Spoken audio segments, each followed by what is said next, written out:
A scattered dream that's like a far-off memory. A far-off memory that's like a scattered dream. I want to line the pieces up. Yours and mine. For God's sake, Square, enough of this cryptic malarkey!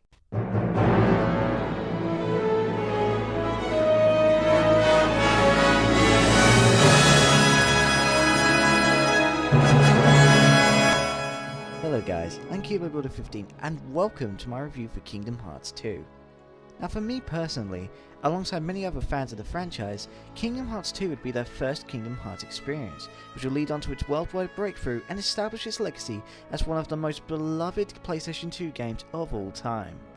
With the huge success of Kingdom Hearts 1, followed by the slightly weaker follow-up Chain of Memories, Square Enix and Disney Interactive sought to cooperate with Buena Vista Games in which to produce what was originally supposed to be the epic finale to the Kingdom Hearts franchise. The game was originally developed for the PlayStation 2 in 2005 and would later be remastered in the Kingdom Hearts 2.5 Remix Pack for the PlayStation 3 in 2014. The 2.5 pack includes all the extra content from Kingdom Hearts 2 Final Mix, which once again includes content exclusive to Japan. Enough is enough! Come on Square, share your gifts to the rest of the world. The game takes place approximately about a year after the events of Chain of Memories, and has as players Roxas. Wait a sec. Roxas? Excuse me? Roxas? Okay, let's cut this story short.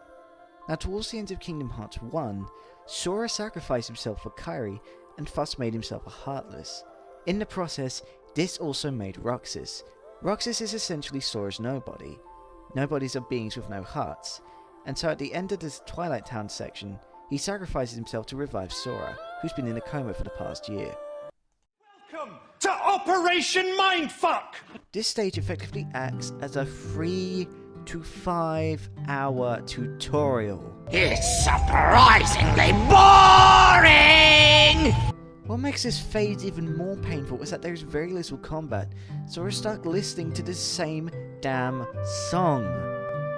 Over and over and over again.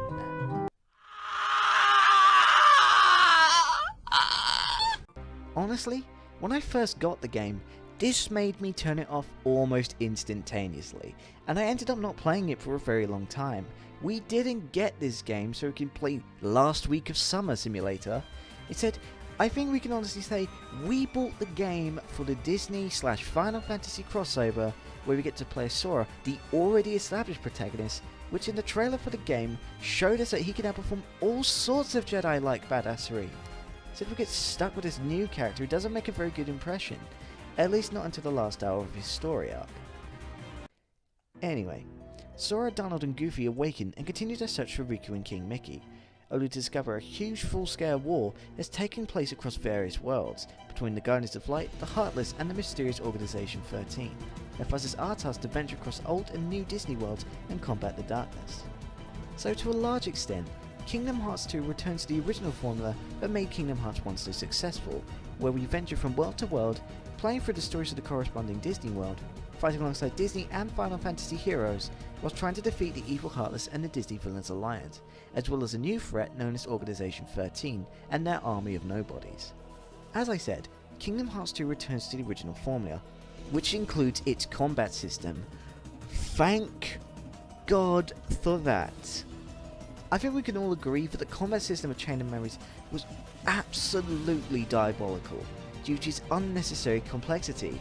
Here, we finally see the return of simple button mashing to pull off devastating combos, as well as using a variety of spells, some of which have been slightly altered from its predecessor for different scenarios, but regardless, for better or worse. You are all equally worthless. Seriously, only Thunder, Reflect and Cure are any good, as they keep you alive and decimate your enemies. In addition, the combat system has been vastly improved to that of the original game, as it's simply so much faster and more intense, which also improves the pacing of the overall game. Honestly, you can feel like a one-man army. Look at this, I'm single-handedly wiping out 1,000 Heartless.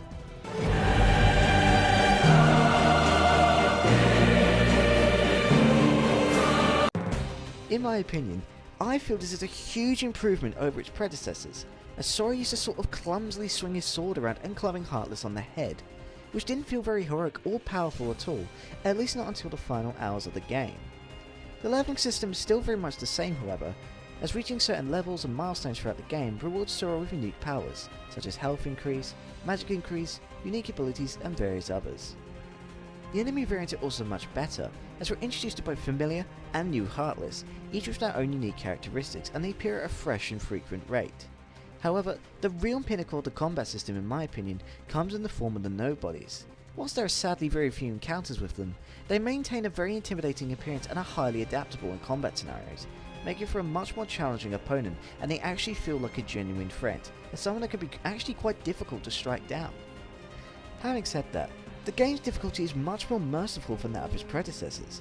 However, whilst the AI battles do become steadily easier as you progress throughout the game, the boss battles still present a fair amount of challenge and can keep you on your toes.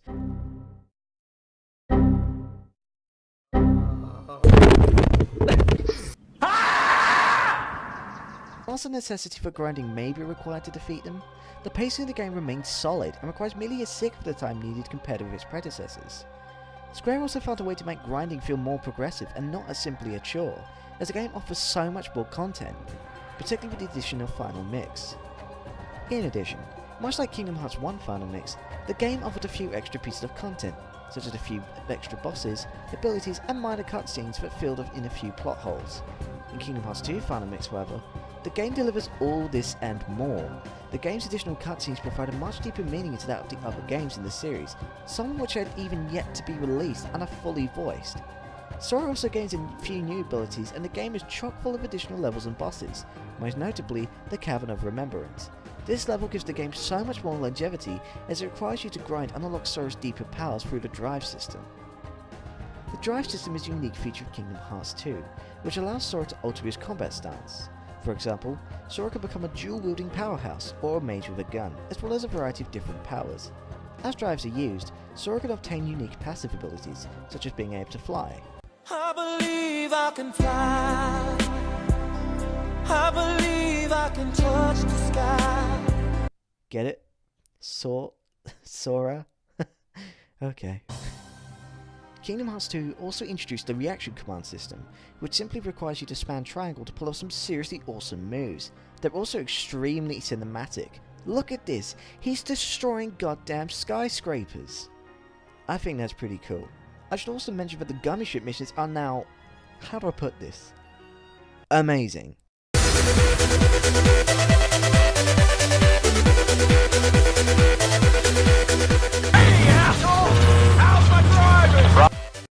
Look at this, I am single-handedly wiping out a massive fleet in orbit of the world below. Whilst it's still regrettably on rails, at least you appear to be moving really fast as you effortlessly decimate your enemy. Whilst the combat system is great, the port for 2.5 Remix suffers from two very distinctive problems. First of all, the load times are bad. Now don't get me wrong, the load times between a cutscene and gameplay isn't a problem at all. The problem is actually found when using drives. When activated, Sora releases a powerful blast of energy designed to stagger enemies, allowing Sora just enough time to transform before delivering a devastating attack. The load times of 2.5 however delays this transformation significantly, allowing enemies to recover and attack Sora whilst he's vulnerable. This is unacceptable, considering this wasn't the issue in the original game. Additionally, certain reaction commands seem to conflict with others. This is most noticeable during the final boss battle, as the trial commands protecting you conflict with your allies' powers. This means you end up using the wrong power and can end up getting killed very quickly. Now on higher difficulties, this will make this fight damn near impossible. As for the music in this game, just wow. Just listen to this.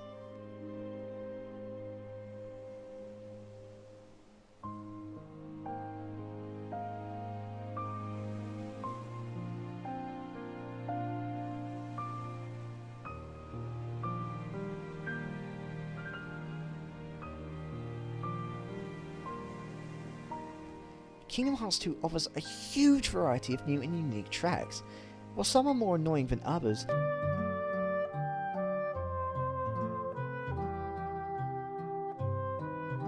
the vast majority of the soundtrack is in really solid shape. However, strangely enough, whilst the entire soundtrack was remastered for the PlayStation 3 port, I still found that some of the original PlayStation 2 tracks sound far superior to the remastered ones. Here, I'm going to play the 2.5 version of the Organization theme, followed by the original.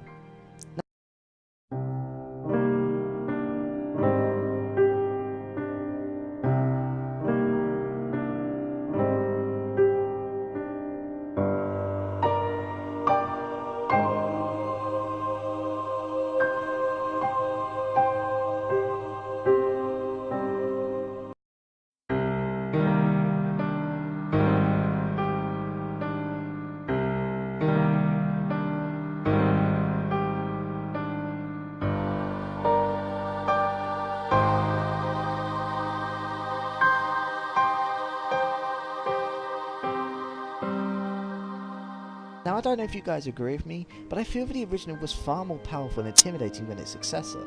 That being said, the majority of the remastered soundtrack is still far superior. In terms of presentation, the level design has also dramatically improved over its original, as by now, Square was able to push the limits of the PlayStation 2 graphics, now having fully understood what the console was capable of, resulting in beautiful and large levels to play in. Additionally, Kingdom Hearts 2 offers a minimum of up to 80 hours of gameplay, and that's being generous. That is insane. Now, normally games that last this long, such as Dragon Age Inquisition, bored the hell out of me after the first 10 hours or so, but here, aside from the awkward introduction tutorial phase, the game consistently offers fresh gameplay and a brilliant story, supported by a fantastic soundtrack and cast. Except for Atlantica. What? I don't secretly enjoy the quick time cringe event musical level? So overall, despite a bumpy start to the game, alongside a few technical issues, the game is far superior to that of the original, as it offers tons of content and just keeps on giving with its great combat system, beautiful story, fantastic soundtrack and great casting, and therefore rightfully stands as one of the greatest PlayStation 2 games ever made. And therefore, I give Kingdom Hearts 2 9 out of 10. Thanks for watching the video. If you liked it, be sure to leave a like and a comment, and if you want to see more videos like this in the future, hit that subscribe button. I'm Keyblade Wielder 15 and I'll see you in a new video. Thanks for watching.